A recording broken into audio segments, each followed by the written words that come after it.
Le chef de l'État, Alassane Ouattara, est arrivé cet après-midi à Yamoussoukro qui va abriter demain le 44e sommet de la CEDEAO.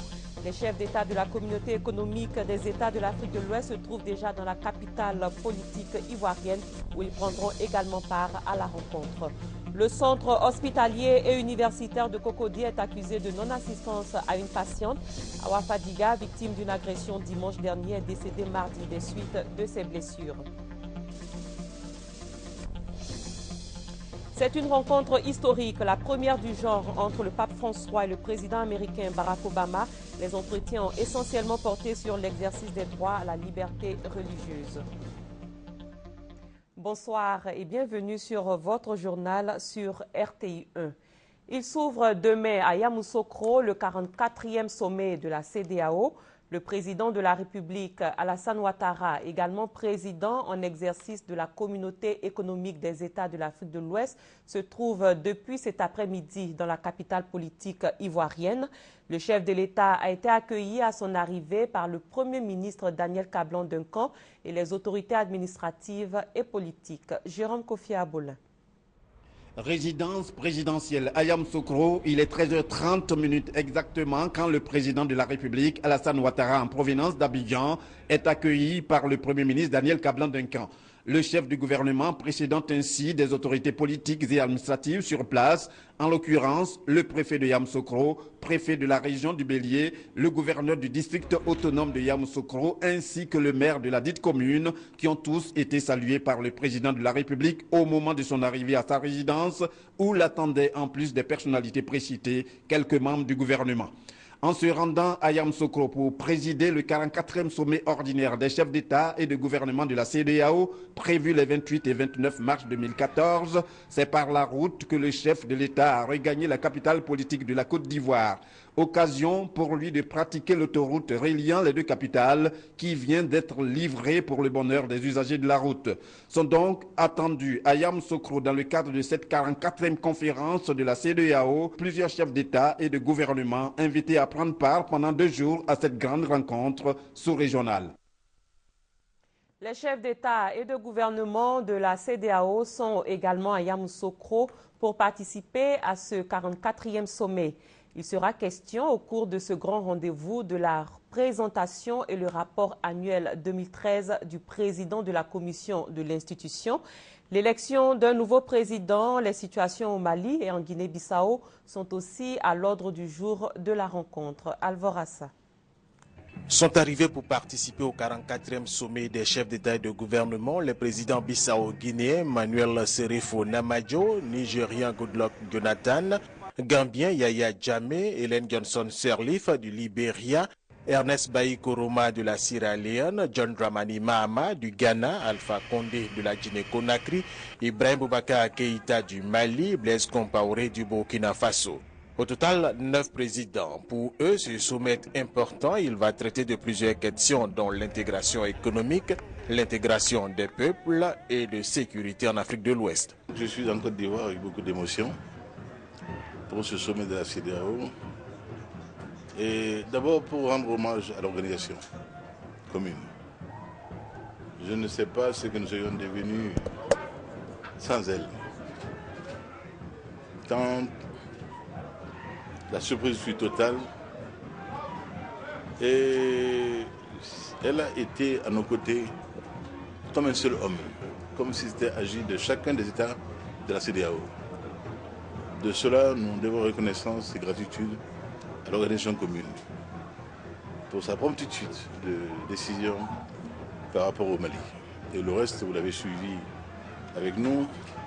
Elle nous a accompagnés au jour le jour. Il sera pour ce qui nous concerne de présenter un rapport sur la mission qui m'avait été confiée, à savoir comment organiser dans notre espace sous-régional une meilleure fluidité des marchandises, des populations, tout cela pour conforter les capacités de notre économie. Donc nous aurons à faire bien sûr cet exposé, mais je ne doute pas que tout cela va nous conduire aussi à imaginer qu'il nous faut encore réfléchir sur comment consolider la paix et la stabilité dans notre région ouest africaine.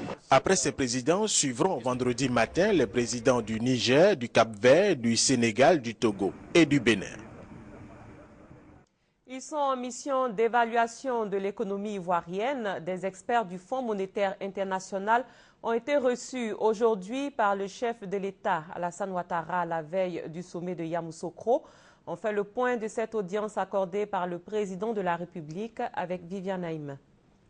Présente à Abidjan dans le cadre de la 5e revue pour la facilité au programme élargi du crédit, la mission d'experts du Fonds monétaire international a présenté ce jeudi au président de la République, Alassane Ouattara, le bilan de son évaluation de l'économie ivoirienne sur l'année 2013. Les experts du FMI ont délivré un bon point à la Côte d'Ivoire. Nous constatons qu'entre 2012, 2013 et 2014, la croissance de l'économie cumulée aura été de plus de 25%. Donc la taille de l'économie ivoirienne sur 3 ans a augmenté de plus d'un quart, ce qui est une performance tout à fait remarquable et dont nous félicitons les autorités.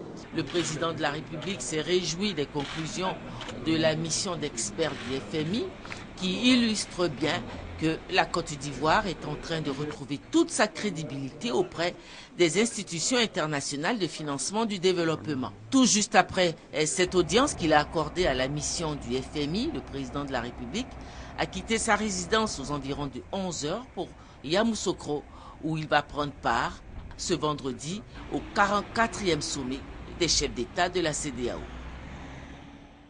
Et au terme du 44e sommet de la CEDEAO qui s'ouvre demain, le successeur du président Alassane Ouattara en fin de parcours sera connu.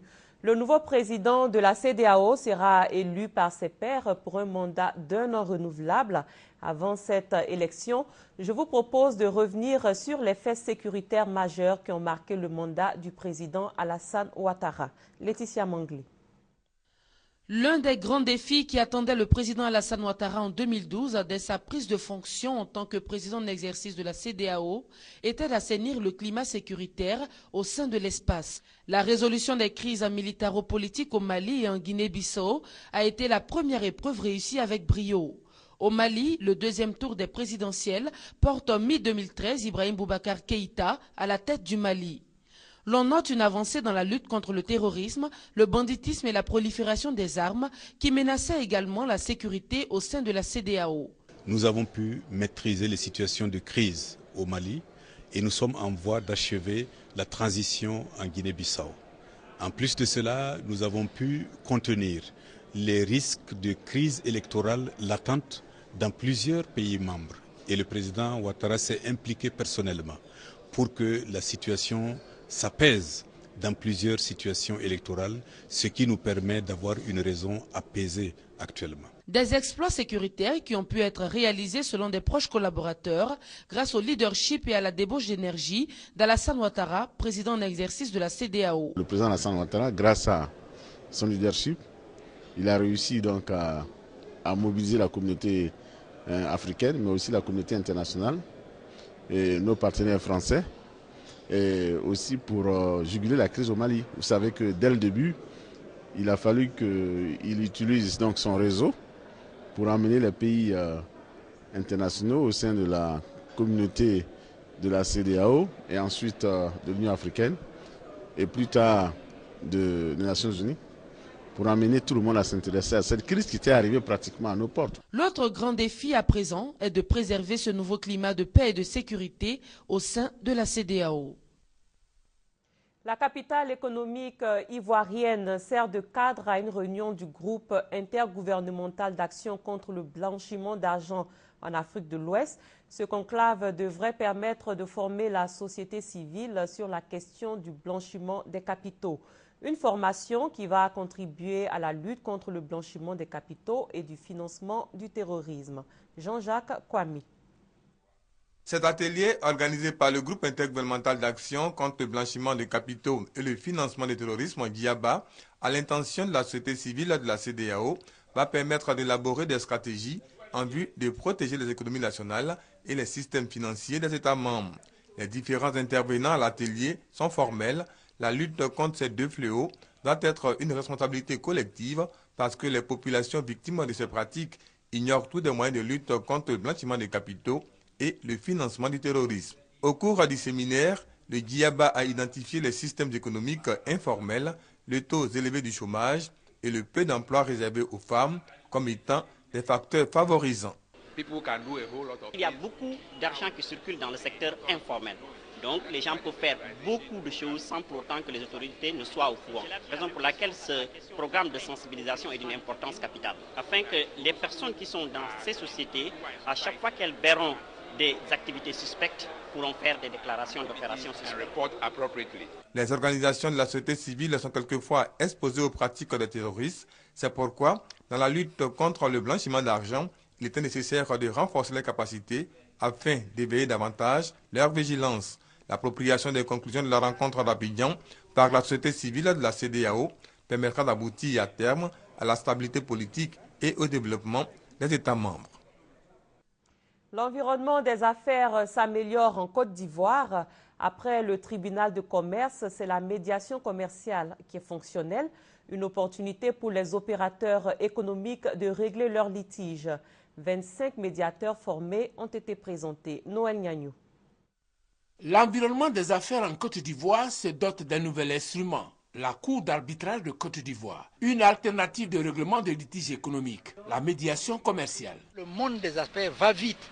On ne peut pas attendre des années et des années pour départager un fournisseur et puis donc une entreprise. Et c'est pour cela que l'État a accepté que des secteurs économiques puissent donc avoir l'autorisation de rendre une justice privée. Et c'est dans ce cadre-là que la Cour d'arbitrage est née. Les principes de la médiation commerciale sont l'indépendance du médiateur, sa neutralité, son impartialité et la confidentialité. Le tout assis sur des règles, le respect mutuel, laisser les parties s'exprimer jusqu'au bout et les apartés. Une somme de dispositions pour réduire dans les faits l'adage selon lequel il vaut mieux un mauvais arrangement qu'un bon procès. Et pour cause. Deux opérateurs économiques qui ont des difficultés peuvent décider de régler leurs problèmes de façon amiable en présence d'un médiateur qui lui ne prend pas des décisions mais qui joue au facilitateur et régler leur litige en quelques heures. Pour la Cour d'arbitrage, 25 médiateurs ont été formés avec l'appui de l'Union européenne. Un mot d'agriculture, c'est le 1er avril prochain que s'ouvre la campagne intermédiaire du cacao. Le prix Borchamp reste inchangé, 750 francs CFA. Le Conseil Café Cacao appelle à la vigilance de tous pour le respect de ce montant. Noël Nyagnou. Prix de l'intermédiaire. Ouverture de la campagne intermédiaire. Le prix est connu depuis le communiqué du Conseil des ministres d'hier mercredi. Il est de 750 francs CFA. En plus du prix, le Conseil du Café Cacao a apporté des précisions ce jeudi au cours d'un point presse. Ce prix représente 60,5% du prix CAF de référence, qui est de 1239 francs par kilo. Il importe de noter que ce prix était en hausse de 25 francs par kilo comparativement au prix de la campagne principale 2012-2013. Outre ces précisions, le Conseil du Café Cacao a souligné les acquis notables depuis la réforme. L'amélioration de la qualité, notamment en termes de taux d'humidité sur le cacao réceptionné à l'entrée des usines, qui est aujourd'hui à une moyenne de 8,2% contre plus de 12% avant la réforme.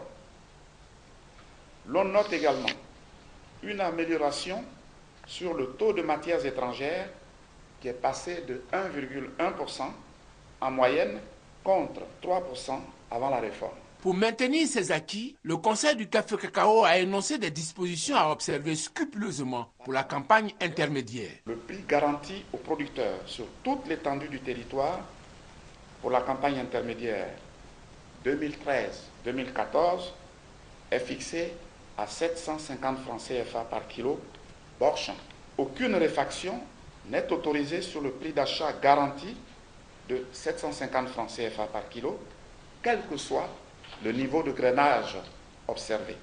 Le prix admis à l'entrée des usines de conditionnement est celui fixé au barème, qui est de 830 francs CFA par kilo. Le grainage maximal de fèves admis à l'exportation sans transformation est de 120 fèves. Pour l'ouverture de la campagne intermédiaire, une date à retenir, le 1er avril. Ne vous y trompez pas, ce n'est pas un poisson d'avril. Visite du ministre de l'Enseignement supérieur et de la Recherche scientifique dans les locaux du RDR, le Rassemblement des Républicains et de l'UDPCI, l'Union pour la démocratie et la paix en Côte d'Ivoire.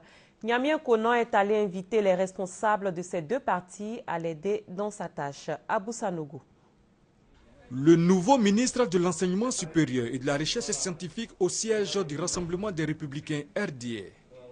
Nyamien Konan est allé partager sa vision sur l'école ivoirienne en général et sur l'université en particulier. Avec les responsables du RDR, il a fait un diagnostic du mal dont souffre l'école ivoirienne, la politique et la violence.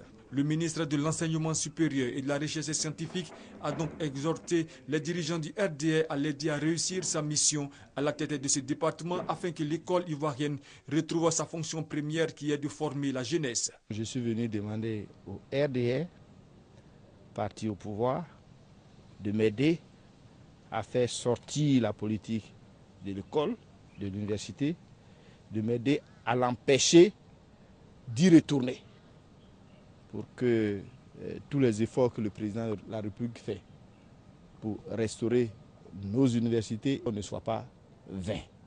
Le secrétaire général par intérim du RDR, Amadou Soumaoro, a donné l'assurance à son hôte de l'aider dans sa tâche. Amadou Soumaoro a aussi précisé que son parti ne soutient aucun mouvement scolaire, encore moins estudiantin. Après le RDR, Nyamien Konan s'est entretenu avec la direction de l'UDPCI, l'Union pour la démocratie et la paix en Côte d'Ivoire. Nous serons à ses côtés. Chaque fois que besoin sera, en tout cas, il trouvera l'UDPCI à ses côtés, parce que l'école, si nous voulons être un pays émergent en 2020, il est important que l'école marche. Il faut qu'il y ait des cadres bien formés dans ce pays. L'UDPCI est prêt à apporter le soutien à M. le ministre de l'Enseignement supérieur. Avant sa rencontre avec le RDR et l'UDPCI, Nyamien Konan a déjà échangé avec le président du PDCI, Henri Konan Bédié, le MFA, des leaders de la société civile et des chefs religieux. On s'intéresse à présent au recensement général de la population et de l'habitat. Le ministre d'État, ministre du Plan et du Développement, poursuit sa tournée de sensibilisation. Pour les étapes d'Agboville et d'Adzopé, Albert Mabritouakeus a bénéficié du soutien de la représentante spéciale du secrétaire général de l'ONU en Côte d'Ivoire, Herman Nyamie. La représentante spéciale du secrétaire général de l'ONU en Côte d'Ivoire, aux côtés du ministre d'État, ministre du Plan et du Développement, pour les étapes d'Azopé et d'Agboville, Aïchatou Mendaoudou est venue éclairer les populations sur l'opération de recensement général de la population et de l'habitat initiée par l'État. Selon elle, cette opération de recensement est une exigence que l'ONU fait à tous les États membres de l'organisation afin d'avoir des chiffres fiables sur leur démographie. L'Assemblée générale des Nations unies recommande tous les 10 ans une collecte exhaustive des données des populations. Cette opération, du point de vue des Nations unies, est différente de l'identification et du recensement électoral. Le ministre Mabri, conforté dans sa position, a donc invité les populations à se faire recenser afin de permettre à l'État de disposer de données fiables sur le nombre d'habitants pour une meilleure planification du développement. C'est la taille des populations qui permet à l'État, qui permet aux collectivités comme le conseil régional et les communes de planifier et de doter les populations des infrastructures dont elles ont besoin. Outre les villes d'Azopé et d'Agboville, le ministre d'État, ministre du Plan et du Développement, a également sillonné les villes de San Pedro et de Dabou. Dans les différentes localités, les populations ont traduit leur intérêt à participer massivement à cette opération qui, selon elles, leur permettra de bénéficier des projets de développement. Et cette page triste avec Awa Fadiga qui a été victime d'une agression dans la nuit du dimanche 23 mars dernier. Âgée de 23 ans et exerçant le métier de mannequin, cette jeune fille a été poignardée par des individus à bord d'un taxi-compteur. Elle est décédée ce lundi 24 mars au centre hospitalier et universitaire de Cocody. Dans les journaux et sur les réseaux sociaux, le CHU est accusé de négligence et surtout de n'avoir pas pu apporter dans l'immédiat des premiers soins à la jeune fille. Une marche de protestation sur le centre hospitalier de Cocody était même prévue ce jeudi. Le ministère de la Santé et de la lutte contre le sida dit pour sa part ne pas reconnaître les faits reprochés à ses agents de santé. Doigt de laser.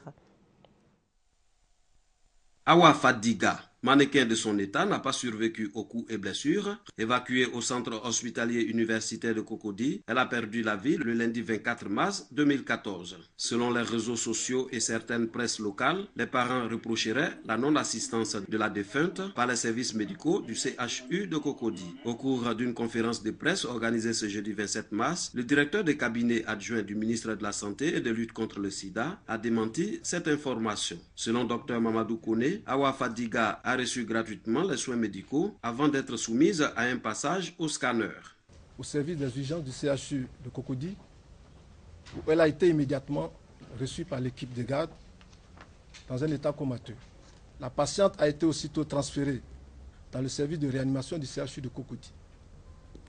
Sous assistance respiratoire, la patiente a malheureusement succombé des suites de son tableau gravissime. La ministre de la Santé et de la lutte contre le sida tient à présenter ses condoléances à la famille de mademoiselle Fadiga Awa, l'assure de sa compassion et la félicite pour le comportement exemplaire qu'elle a eu pendant toute la durée de la prise en charge.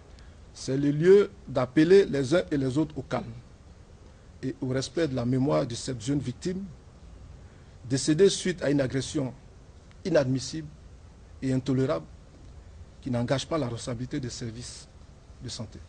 Les juridictions compétentes ont été saisies du dossier et une enquête est ouverte afin de mettre la main sur les auteurs du crime. La levée de corps prévue ce jeudi 27 mars a été annulée en vue d'une autopsie.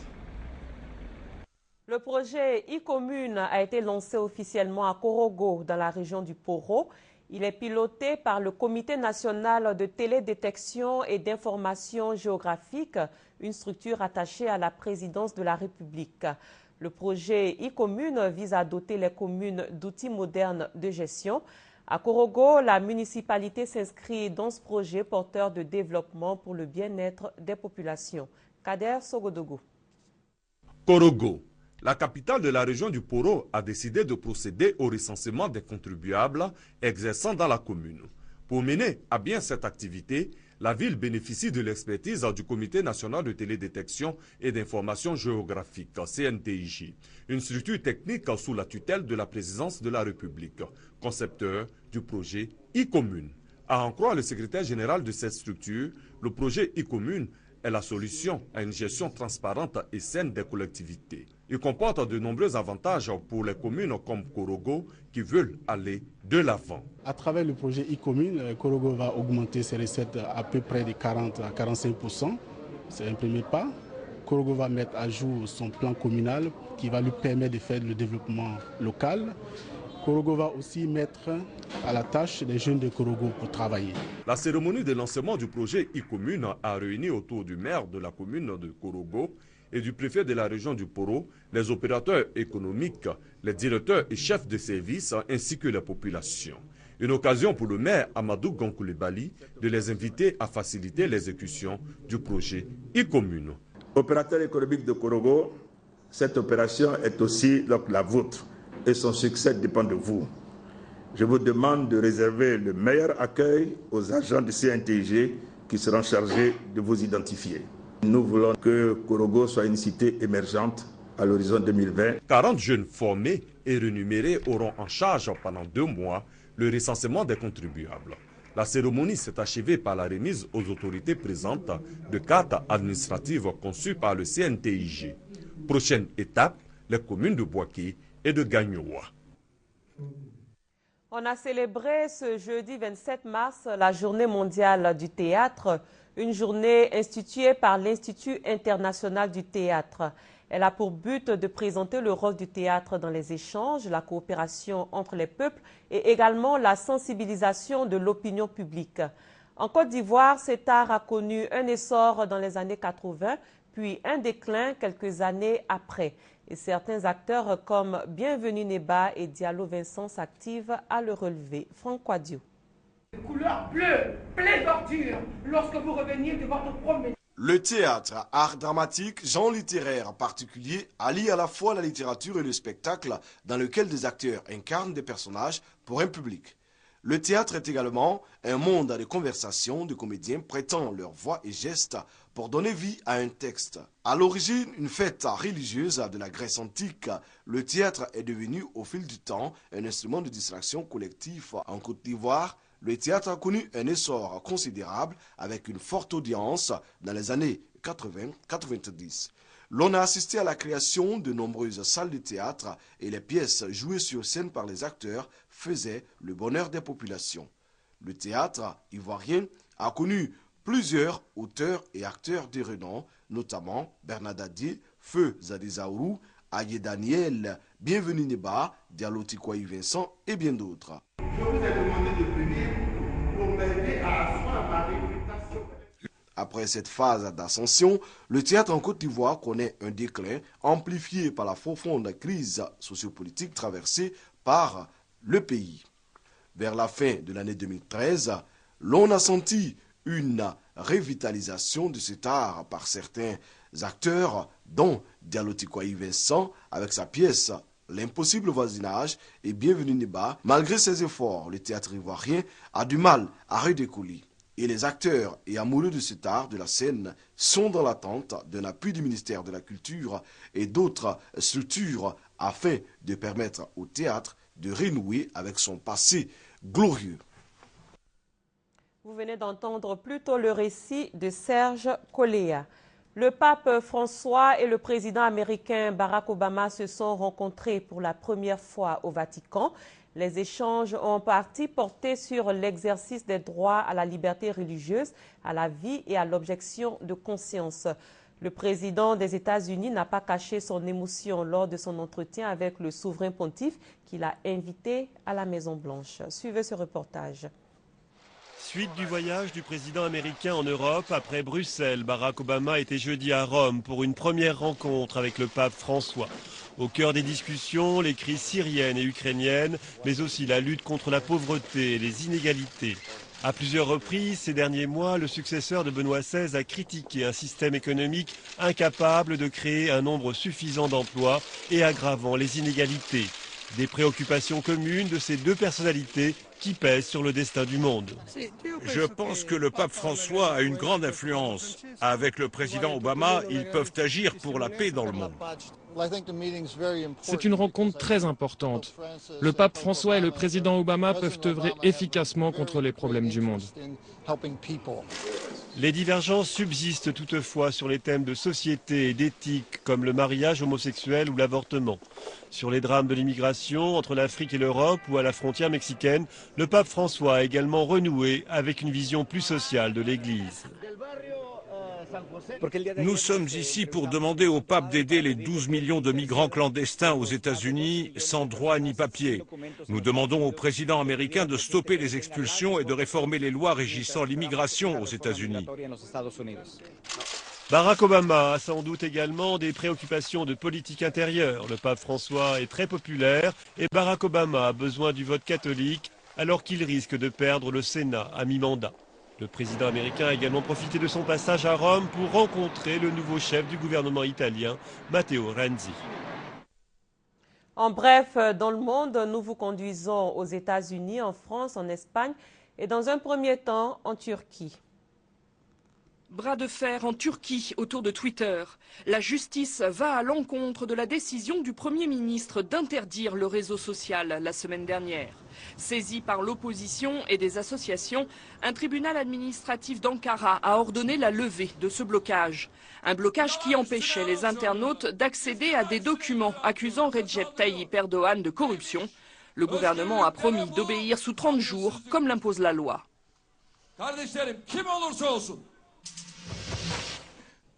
Un procès très suivi aux États-Unis, celui de l'ex-porte-parole d'Al-Qaïda.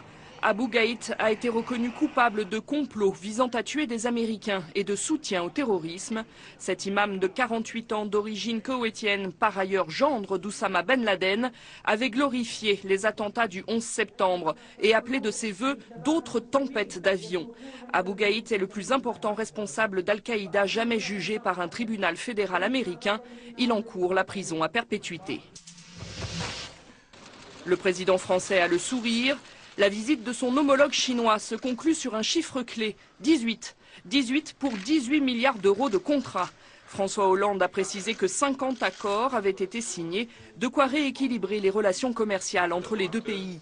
La France avait déroulé le tapis rouge pour cette visite de Xi Jinping, destinée à célébrer les 50 ans de la reconnaissance de la Chine communiste par le général de Gaulle. Une découverte en astronomie, celle d'un astéroïde avec 2 anneaux. Les anneaux, c'était jusqu'ici l'attribut exclusif des planètes géantes.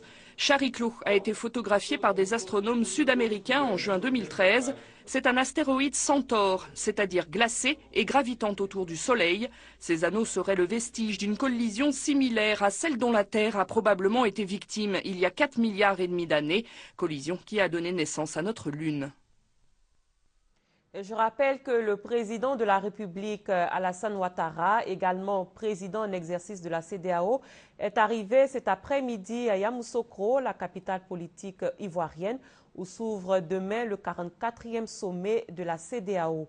Le chef de l'État a été accueilli à son arrivée par le Premier ministre Daniel Cablon-Duncan et les autorités administratives. Et c'est la fin de cette édition. Merci de votre aimable attention. Bonne suite de programmes sur RTI1.